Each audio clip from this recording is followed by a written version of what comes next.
Cette vidéo entre dans le thème fonction. Donc on va s'intéresser en fait au commencement des fonctions, c'est-à-dire se poser la question déjà de qu'est-ce que c'est qu'une fonction, comment on note une fonction, et qu'est-ce qu'un ensemble de départ, qu'est-ce qu'un ensemble d'arrivée, qu'est-ce qu'on appelle une image, et qu'est-ce qu'on appelle un antécédent. Alors une fonction c'est la donnée, donc par exemple je vais appeler une certaine fonction t, donc c'est la donnée de deux ensembles. Donc là par exemple je me donne deux ensembles qui sont l'ensemble des réels et l'ensemble des réels positifs, et d'une relation qui, à un certain t, va m'associer une certaine expression dépendante de t, donc qui sera notée t de t. T est un nom de variable, on peut l'appeler comme on veut. Par exemple, voici une fonction qui a un élément x va associer x au carré. C'est-à-dire que pour chaque valeur de t, en fait, il y a une image, ce qu'on appelle une image, qui s'appelle t de t. Bon, pourquoi je l'ai appelé t? Parce que je voulais illustrer concrètement un exemple de fonction sur ce graphe. Donc voici une fonction qui me donne dans la pièce dans laquelle vous êtes, qui donne en fonction du temps, c'est-à-dire au moment où vous êtes par exemple compté en jours, qui vous donne la température associée dans cette pièce au point où vous êtes, quoi. Donc là typiquement par exemple au temps t égale 0, la température, imaginons qu'elle soit négative dans la pièce où vous êtes, puis au bout de 6 jours elle augmente, elle augmente, elle augmente, et au bout d'un moment elle redescend, etc. etc. Donc à chaque instant t, il va y avoir dans la pièce une certaine température qu'on va noter T de T.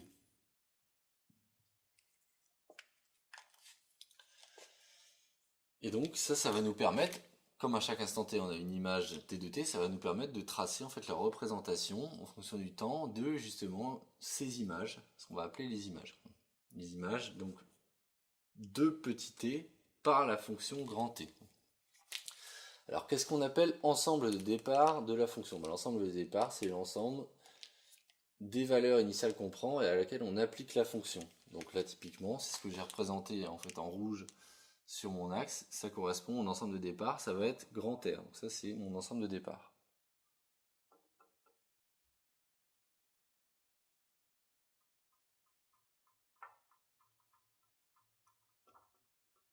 Qu'est-ce que l'ensemble d'arrivée? C'est l'ensemble des ce qu'on appelle images des instants t par la fonction grand T. C'est l'ensemble, ce qu'on appelle l'ensemble d'arrivée. C'est dans quoi en fait on va atterrir une fois qu'on aura appliqué la fonction. Et donc ça c'est l'ensemble d'arrivée. Et il est représenté en vert sur le graphique ici.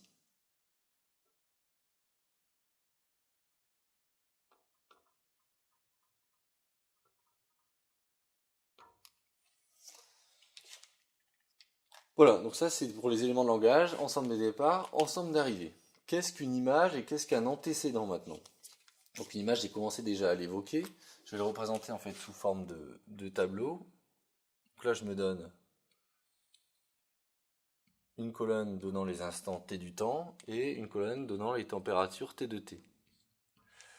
Bon, se demander quelle est l'image d'un certain instant t, donc par exemple je vais prendre t égale 6 comme sur le dessin ici, en fait c'est se demander qu'est-ce que vaut t de 6. En fait à quoi est égal t de 6. Et t de 6, si on le trace, on se rend compte qu'on est à peu près, on va dire à 20 degrés, admettons, 20 degrés Celsius. On a t de 6 égale 20. Autrement dit, 20 est l'image de 6 par la fonction grand T. Donc l'image de 6, c'est 20. Donc l'image, c'est la valeur de t de t, une fois qu'on a appliqué en fait grand T à petit t.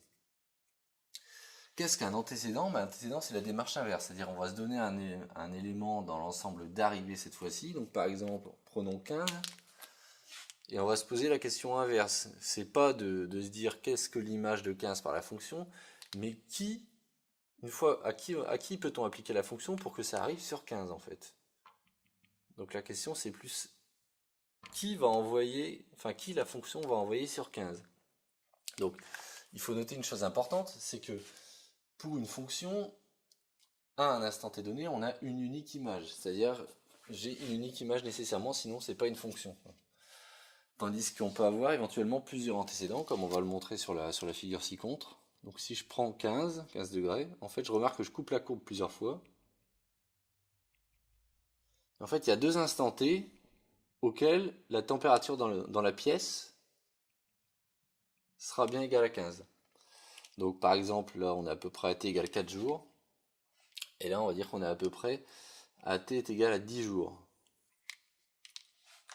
Donc on a deux instants t auxquels il fait 15 degrés dans la classe, durant lesquels il fait 15 degrés. Donc là par exemple, on a deux antécédents à 15 qui sont 4 et 10. Voilà. Donc voilà ce que c'est que ensemble de départ, ensemble d'arrivée, antécédent et image, donc sur l'exemple de la température dans une pièce donnée. Alors maintenant, appliquons-le à une fonction dont on connaît l'expression. Là, c'était un petit peu abstrait dans le sens où c'était sur une fonction dont on n'avait pas l'expression. Imaginons que ce soit la fonction qui a x associé à x carré ou à t associé t carré, c'est la même chose, quoi.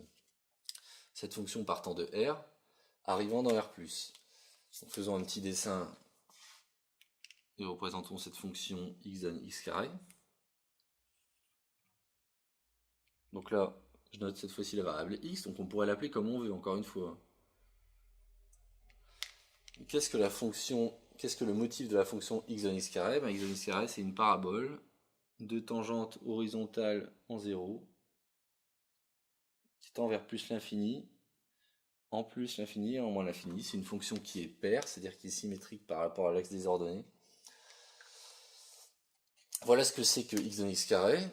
Et donc, on va essayer pour ce motif-là, pour cette fonction-là, de répondre à ces quatre questions qui nous permettent de déterminer l'ensemble de départ, d'arrivée, image et antécédent d'un certain point. Alors qu'est-ce que l'ensemble de départ ici? L'ensemble de départ, qui n'est pas à confondre avec l'ensemble de définition qu'on verra dans une autre vidéo.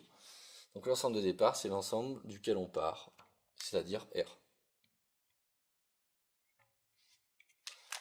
L'ensemble d'arrivée, c'est l'ensemble dans lequel les images de la fonction arrivent. Donc voici, ici ça va être R+. Qu'est-ce que l'image de 1 par la fonction? C'est ce que vaut 1 une fois qu'on lui a appliqué f, c'est-à-dire l'image de 1 par la fonction, c'est f de 1. Et f de 1, c'est 1 au carré. Et 1 au carré, c'est 1. Donc l'image de 1, c'est 1. On peut même la représenter sur le graphique. Ici j'ai 1. Et ici j'ai f de 1, qui vaut 1 au carré, qui vaut 1. Bon. Quels sont les antécédents de 1? Alors ça c'est intéressant parce qu'on voit que l'image de 1, il n'y en a qu'une seule. Et quels sont les antécédents de 1? Les antécédents de 1, graphiquement, ce sont tous les nombres qui vont intersecter, toutes les abscisses des intersections entre 1 et la courbe.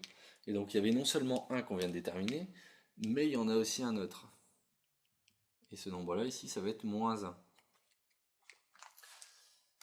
Alors, analytiquement, donc là c'est graphiquement, maintenant comment est-ce qu'on prouve que les antécédents sont bien 1 et moins 1? Trouver les antécédents de 1, en fait, ça revient à se poser la question de pour quel x a-t-on f de x égale à 1 en fait? C'est ça la question qui se pose derrière. Ici, la question qui se cachait derrière ça, c'était la suivante. Pour quel t0, quel instant petit t0, avait-on t de t0 qui était égal à 15? Et donc ce qu'on avait répondu, c'est que pour t0 est égal à 10 ou 4, c'était bon.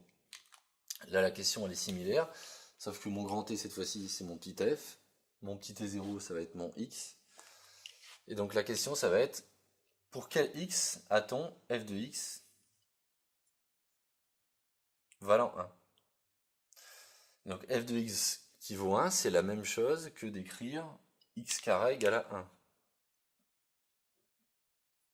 Pour x carré égale à 1, je renvoie à la vidéo comment trouver le carré d'un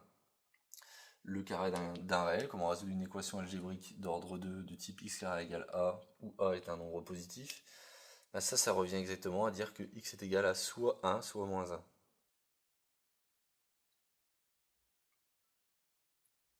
Et donc on obtient deux antécédents, nos deux antécédents qu'on avait trouvés, c'est-à-dire -1 et 1, qu'on retrouve ici. Voilà, donc ça nous permet de terminer la vidéo sur l'introduction des fonctions, ce que sont les notions comme les ensembles de départ, d'arrivée, antécédents et images.